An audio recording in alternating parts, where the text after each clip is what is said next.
अहम ख़बर खां वाक़िया का कंदा हलूं त वज़ीर आज़म शहबाज़ शरीफ़ शुक्राने जे ॾियारे ते वज़ीर आज़म हाउस में क़ौमी झंडो फड़कायो। वज़ीर आज़म शहबाज़ शरीफ़ जो चवणो त 6 ऐं 7 मई जी विच वारी राति भारतीय बुज़दिली जो मुज़ाहिरो कंदे पाकिस्तान ते हमलो कयो। वज़ीर आज़म जो चवणो त भारत जे बुज़दिलाणे हमले जे नतीजे में मासूम ऐं बेगुनाह पाकिस्तानी शहरी शहीद थिया। संदसि चवणो त असांखे उन्हनि बेगुनाह शहरनि लाइ जवाबी कार्रवाई करण ते मजबूर करे छॾियो। वज़ीर आज़म जो चवणो त पाकिस्तान पुरअमन मुल्क आहे पर दिफ़ा में भरपूर जवाबी कार्रवाई जो हक़ महफ़ूज़ रखूं था। हीअ अहम ख़बर आहे जेका असां शेयर करे रहिया आहियूं त वज़ीर आज़म शहबाज़ शरीफ़ शुक्राने जे ॾियारे ते वज़ीर आज़म हाउस में क़ौमी झंडो फड़कायो।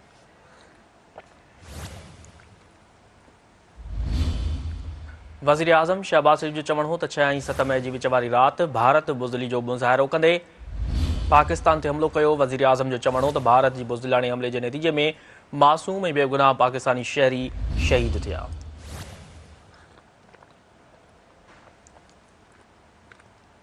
संदसि चवणो हो त असांखे उन्हनि बेगुनाह शहरुनि लाइ जवाबी कार्रवाई करण ते मजबूर करे छॾियो। वज़ीर आज़म जो चवणो हो त पाकिस्तान पुरअमन मुल्क आहे पर दफ़ा में भरपूर जवाबी कार्रवाई जो हक़ महफ़ूज़ रखूं था।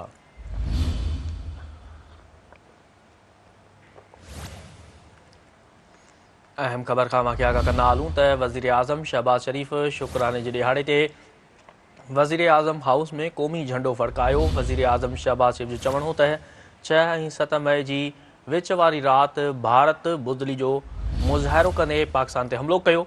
वज़ीर आज़म जो चवणो हो त भारत जी बुज़दिलाणे हमले जे नतीजे में मासूम ऐं बेगुनाह पाकिस्तानी शहरी शहीद थिया। संदसि चवणो त असांखे उन्हनि बेगुनाह शहरुनि लाइ जवाबी कार्रवाई करण ते मजबूर करे छॾियो। वज़ीर आज़म जो चवणो हो त पाकिस्तान पुरअमन मुल्क आहे पर दिफ़ा में भरपूर जवाबी कार्रवाई जो हक़ महफ़ूज़ रखूं था।